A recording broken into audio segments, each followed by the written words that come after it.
เหลือเสือสิวแตกสาวสิวแตกบาวเกิดขึ้นอยู่หน้าผากของอาอายสกุลณพรหลายคนดีอกดีใจทั้งผู้เฒ่าทั้งผู้แก่บอกว่าสิวแตกสาวสิวแตกบาวจะได้เป็นผู้ใหญ่แล้วอาอายเอ้ยว่าสั่นเด้ทักทายสวัสดี FC แฟนคลับอีกคลิปก็แล้วกันเนาะยกย้ายไส้สวยจากคลิปภาพรวมของวงเสียงดีฮกมาเป็นคลิปย่อส่วนเข้ามาเป็นคลิปของน้องอาอายสกุลณพรเนาะจักสิว่าสาวอาอายจักสิว่าบ่าวอาอายเนาะเพราะว่าถูกเลี้ยง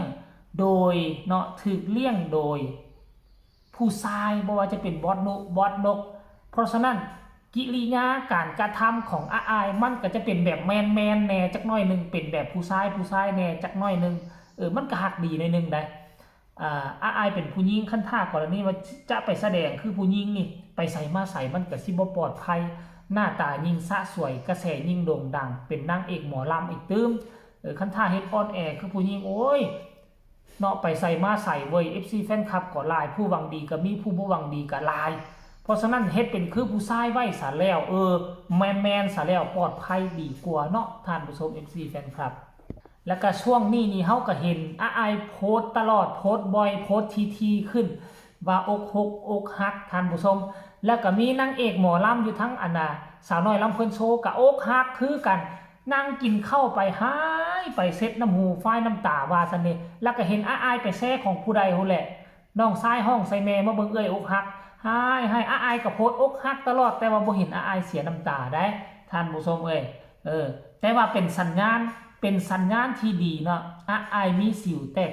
บาวแตกสาวแล้วท่านผู้ชมซึ่งทีมงานแม่แตงและทั้งทีมงานของอาอายก็โอ้ยพากันหัวแตกวุ่นคนเฮาในช่วงระยะหนึ่งเนาะผู้ใดก็เคยผ่านจุดนี้มาหมดแหละคือเฮาคือกันแต่สำหรับค่อยผ่านนี่ค่อยเริ่มมีสิวตั้งแต่ตอนอายุ14ปีเนาะสำหรับค่อยในอายุ14ปีจึงมีเริ่มมีสิวขึ้นมาแต่ว่าหลายสุดก็คือช่วง16ปีนี่นะ16-17ปีอุ้ยสิวนะไปโรงเรียนมื้อใดนี่ปูดหน้าปูดหลังปูดยังบีบจนบ่ทันอันบีบน่ะ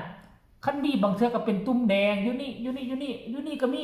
แต่อายเป็นอยู่นี่ท่านผู้ชมมันเป็นสิ่งที่คันถามว่ารำคาญบอกก็หันว่ารำคาญเนี่ยบางคนเป็นจนเต็มหน้าเลยทุกคนหน้าจนเป็นลุมบางคนไหนจนเป็นลุมแต่อันนี้เฮายังโชคดีหน่อยนึงอันนี้น่าจะเป็นสิวเม็ดแรกของอาอายซัมบอในวัยอายุ13ปีท่านผู้ชมในวัยอายุ13ปีอันนี้เป็นสิ่งหนึ่งที่บ่งบอกเนาะเป็นสิ่งหนึ่งที่บ่งบอกให้กับตัวของบุคคลนั่นว่าเจ้าเริ่มก้าวเข้าสู่เป็นสาวแล้วได้เห็นบ่อาอายก็มาโพสต์บ่นี่เนี่ยเบิ่งหน้าผากอาอายไว้อาจจะบ่เห็นดีนี่นะหน้าผากตรงนี้นะแดงมันก็บ่แม่นแต่เฉพาะหน้าผากเลย2เบื้องอันนี้เม็ดนึงอันนี้เม็ดนึงอันนี้เม็ดใหญ่กว่าหมู่นี่นะทุกคนเห็นบ่โอ้ยอาอายเอาโพสต์เบิ่งกันเด้ออาอายเขียนมาจังได๋ลงสตอรี่ลงโน้ตว่าซั่นเด้หมายถึงมดแต่เขาบ่ฮู้ว่าซั่นเพราะเขาบ่ได้สนใจอกหักเห็นน่ะอกหักอยู่แต่ว่าทายสิวมาให้เขาเบิ่งนี่โอ้ยอาอายสกุลนพรลูกสาวของบอสนกพงศกรเป็นไปแล้วแทนที่สิเป็นผู้หญิงให้ผู้ชายมาจีบบ่ดันเป็นผู้หญิงไปจีบผู้หญิงเขาบ่มักโตพัดอกหักทั้งที่ส่งการบ้านให้คุณครูทั้งที่ท่องก่อนล้ำทั้งจะไปง้อผู้สาวทั้งจะเทคแคร์ผู้สาวเอาละว่ามาสร้างเป็นแนวนั้นอาอายสกุลนพรลูกสาวของบอสนกพงศกรให้ไปชมคลิปนี้ก็แล้วกัน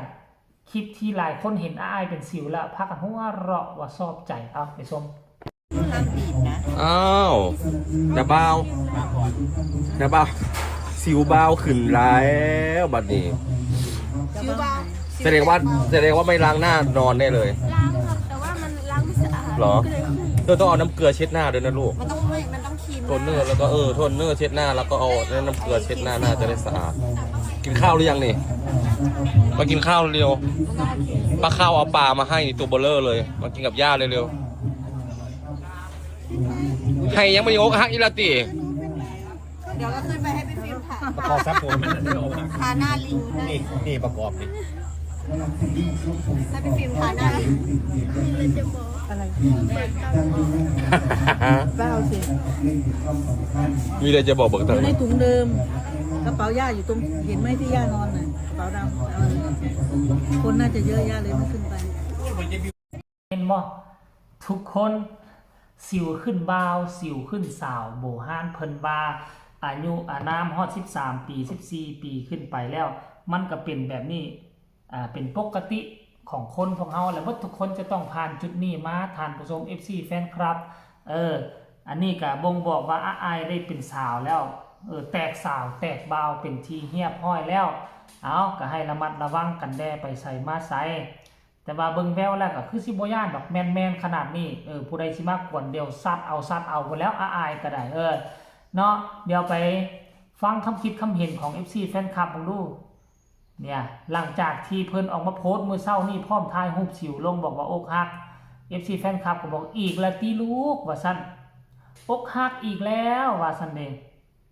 อกหักอีกแล้วเมื่อวานนี่ก็เฮ็ดตังตีให้ในอกหักว่าซั่นญาแต่งกอดเอาเป็นตาแพงคิดเรื่องเป็นเด็กผู้หญิงดีกว่าค่าน่ารักกว่าเพราะเราเป็น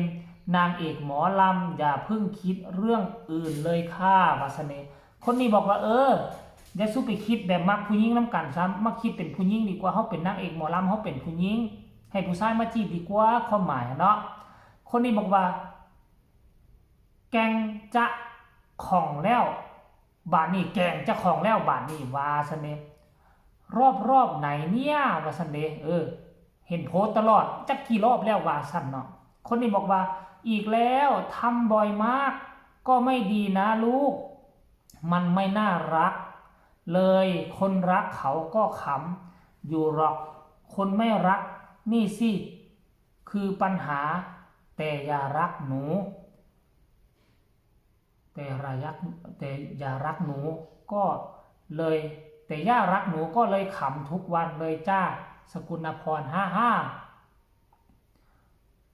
โปรโมทเพลงใหม่คนโสดให้โด่งดังติดหูติดใจปู่ย่าตายายลุงป้าน้าอาพ่อแม่พี่น้องเพื่อน FC ให้ดังทั่วประเทศทั่วโลกนะคะคนน่ารักอกหักบ่อยๆว่าซั่นเด้โอ้โหท่านผู้ชม